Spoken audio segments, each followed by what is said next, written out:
এক এক করে কেটে গেছে 5 বছর, পাল্টেছে ঠিকাদার, তবুও শেষ হয়নি সেতুর নির্মাণ কাজ। ব্রিজ ছাড়া তো একদম অচল দেখতেছেন না, আর মানুষ সবসময় নৌকা পার করবে তো কথা নাই, মানুষের বিপদ আছে আপদ আছে।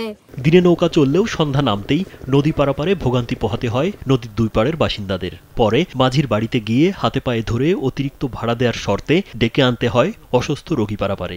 আজকে আমার লোকে অনেক কষ্ট করতেছে, যাতায়াতের কোনো ব্যবস্থা নাই, রাত্রে রুগী নিয়ে কোনো চিকিৎসা করতে পারতেছে না।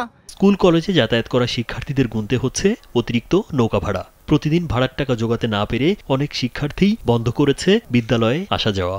বিকালের ভাড়া, সকালের ভাড়া, নৌকা ভাড়া দিতে পারে না বিধায় স্কুল মাদ্রাসায়ও যেতে পারে না, তাদের অনেক সমস্যা হয়। এই সমস্যার কারণে তাদের পড়ালেখা তো নষ্ট হচ্ছে, তাই আমরা চাই আমাদের ব্রিজটা একটু তাড়াতাড়ি হয়ে যাইলে ভালো হবে। এখন যে কোনো ব্র্যান্ডের পুরাতন এসি বদলে নতুন ওয়ালটন এসিতে উপভোগ করুন 25% ছাড়। বলছিলাম কুমিল্লা 14 গ্রাম উপজেলার গুণবতী ইউনিয়নের 81 মিটার দীর্ঘ আগদিয়া চাপালিয়াড়া সেতুর কথা। 2020 সালের মার্চে 8 কোটি 77 লাখ টাকা ব্যয় চুক্তিতে ডাকাতিয়া নদীতে সেতু নির্মাণের কাজ পায় সাবেক রেলমন্ত্রীর ভাতিজার প্রতিষ্ঠান মেসার্স পলি এন্টারপ্রাইজ।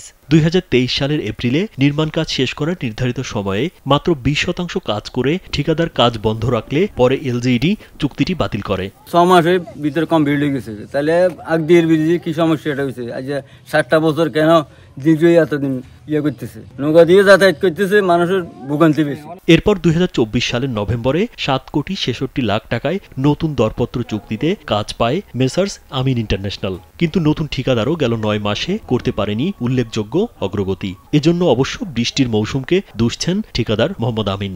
আমি তো কাজ করছি, বৃষ্টি আসছে কম সময়ের ভিতরে টার্গেটের বেশি কাজ করে দিয়েছি, এখন বৃষ্টি আসছে বন্ধ হয়ে গেছে, পানি কমলে আবার কাজ। পানি কমে গেলেই কাজ শুরু হবে বলে আশ্বাস দিয়েছেন উপজেলা প্রকৌশলী মোহাম্মদ নুরুজ্জামানও। উক্ত কাজটি আমাদের এই যে 2024 সালের অক্টোবরে নতুন ঠিকাদার MS আমিন ইন্টারন্যাশনালের সাথে চুক্তিবদ্ধ হয়েছে।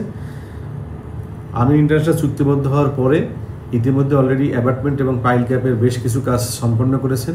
শুধুমাত্র একটি পয়েন্টে অর্থাৎ পূর্ব পয়েন্টে আমাদের অ্যাবাটমেন্টের ক্যাপটি করতে পারেননি। ইতিমধ্যে পানি চলে এসছে, বন্যা উজানের পানি এখন বর্তমানে আমাদের যে ঢালাই লেভেল থেকে উপরে প্রায় 15-20 ফিট পর্যন্ত পানি ওখানে জমে আছে, যার জন্য কাজটি করা যাচ্ছে না। পানি একটু কমে গেলেই ঠিকাদারের সাথে কথা হয়েছে, উনি কাজটি করে দিবেন ইনশাল্লাহ।